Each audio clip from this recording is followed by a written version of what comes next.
Here's a question that seems simple, but almost nobody answers it correctly. How many countries are there in the world?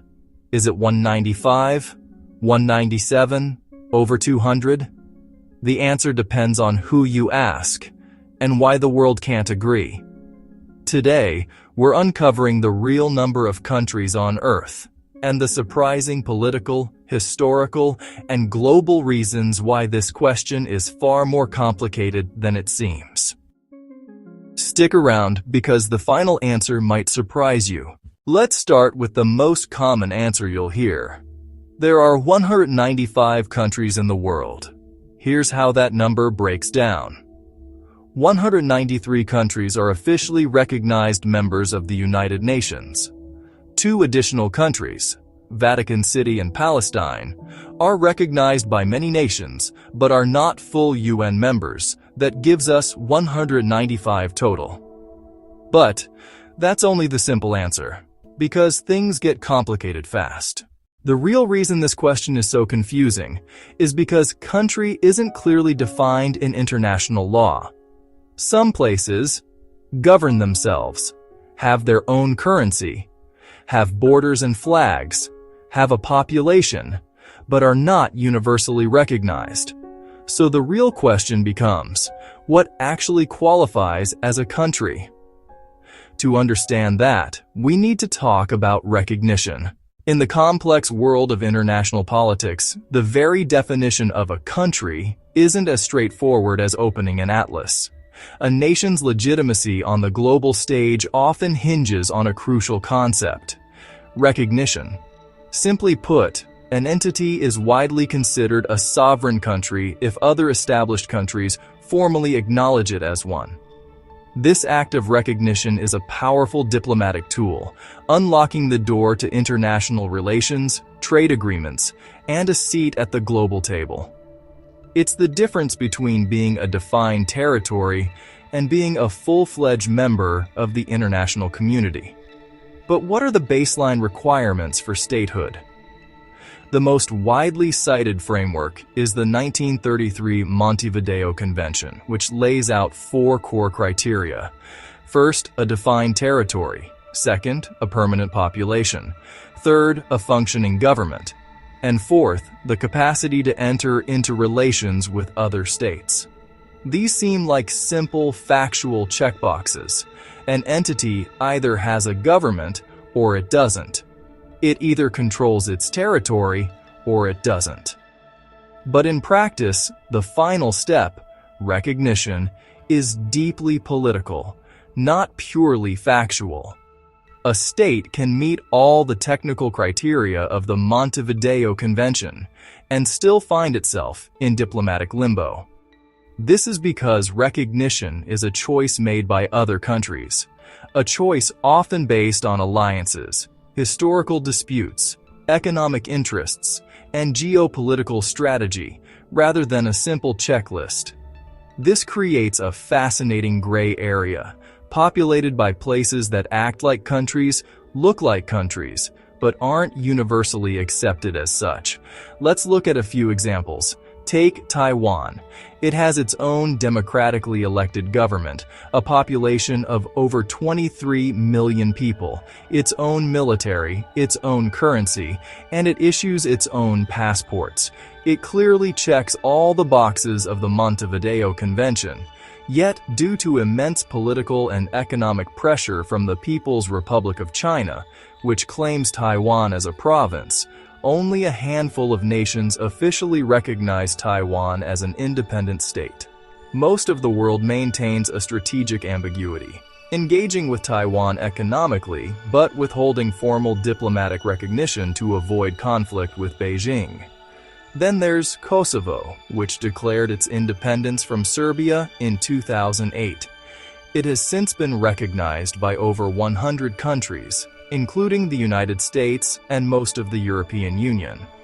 However, Serbia, backed by its powerful ally Russia, still considers Kosovo a part of its own territory, blocking its membership in the United Nations. Or consider Western Sahara, a territory that has been claiming independence for decades. While it is recognized by several dozen states, mostly in Africa and Latin America, the vast majority of its land is administered by Morocco. This creates a situation where a government in exile exists, but has little control over the territory it claims. So, are these places countries? Technically, based on their on-the-ground reality and ability to self-govern, a strong case can be made that they are. They exhibit de facto sovereignty. But politically, in the world of formal diplomacy and de jure status, it entirely depends on who you ask. Their existence highlights the fundamental tension between the facts on the ground and the political realities of our international system. So, we have our 193 UN member states. But what about the places that look, act, and feel like countries, yet don't have a seat in the General Assembly? The world of statehood is far more complex than a single list. Let's explore these unique entities, from observer states to territories with significant autonomy, to understand why the total count of countries is so debatable. We'll start with two special cases that are almost members: the UN's official observer states. First up is Vatican City. Nestled within Rome, it's the smallest sovereign state in the world, both in area and population. It covers just 0.117 square miles and is home to fewer than 1,000 people. Despite its size, it's a powerhouse of influence, recognized by the vast majority of nations. Interestingly, Vatican City is not a full UN member by its own choice. As the headquarters of the Holy See, the governing body of the Catholic Church, it prefers to maintain a position of neutrality in political affairs.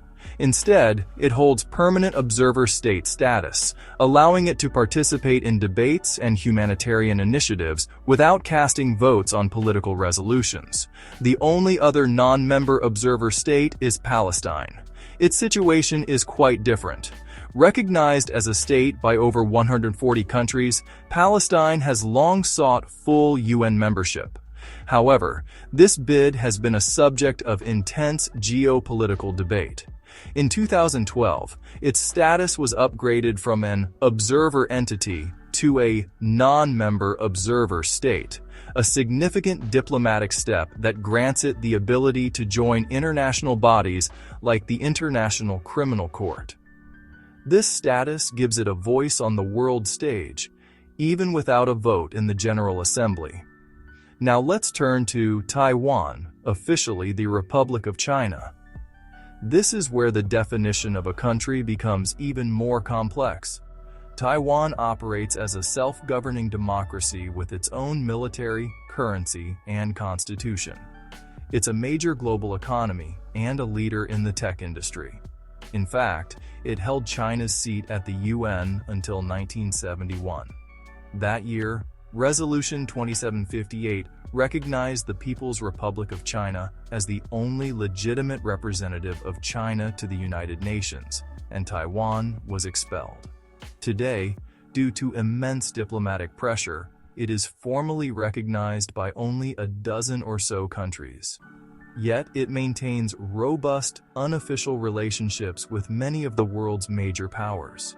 Taiwan's case highlights the critical difference between de facto independence, governing itself in practice, and de jure recognition on the international stage. So, if we add the two observer states to the 193 UN members, we get 195. But as Taiwan shows, there are other entities with strong claims to statehood.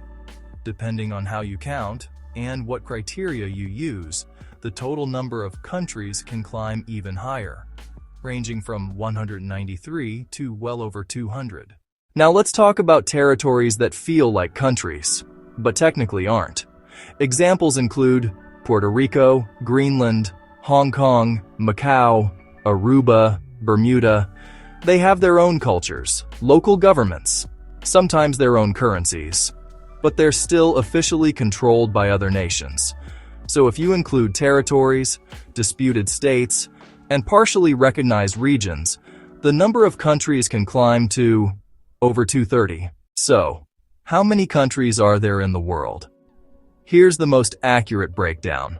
193 official UN member states, 2 observer states, which are Vatican City and Palestine, 5 to 15 disputed or partially recognized states, and dozens of territories and dependencies.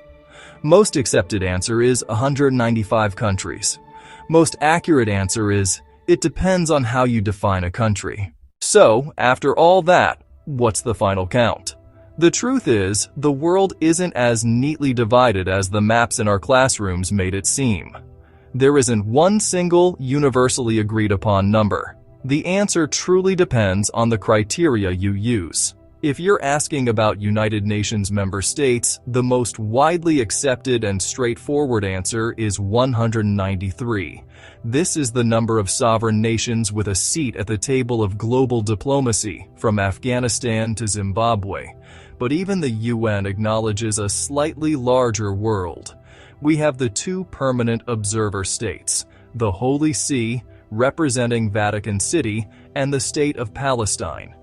They can participate in debates, but don't have a vote in the General Assembly, bringing our tally to 195. Then we enter the complex world of partial recognition, such as Taiwan and Kosovo. Adding them to the list could bring our count closer to 200, or even higher depending on who you include. And what about the vast territories and dependencies that dot the globe? Places like Greenland, Puerto Rico, or Hong Kong. This constant flux is the very nature of our world. Borders change, sometimes peacefully, sometimes through conflict. Governments rise and fall, altering the political landscape in a matter of years. Recognition shifts with the currents of politics and power, as alliances are forged and broken. A nation's existence can be a matter of political perspective. And that's what makes geography, and our shared human story, so endlessly fascinating. It's a living, breathing puzzle, where the pieces are always moving. Now it's your turn. How many countries did you think there were before watching this video? And has your answer changed? We'd love to read your thoughts. Drop your guess in the comments below. If you enjoyed this deep dive into the world's borders, show your support by hitting that like button. Subscribe for more mind-blowing facts and explorations of our incredible planet. And don't forget to turn on notifications so you never miss a new video.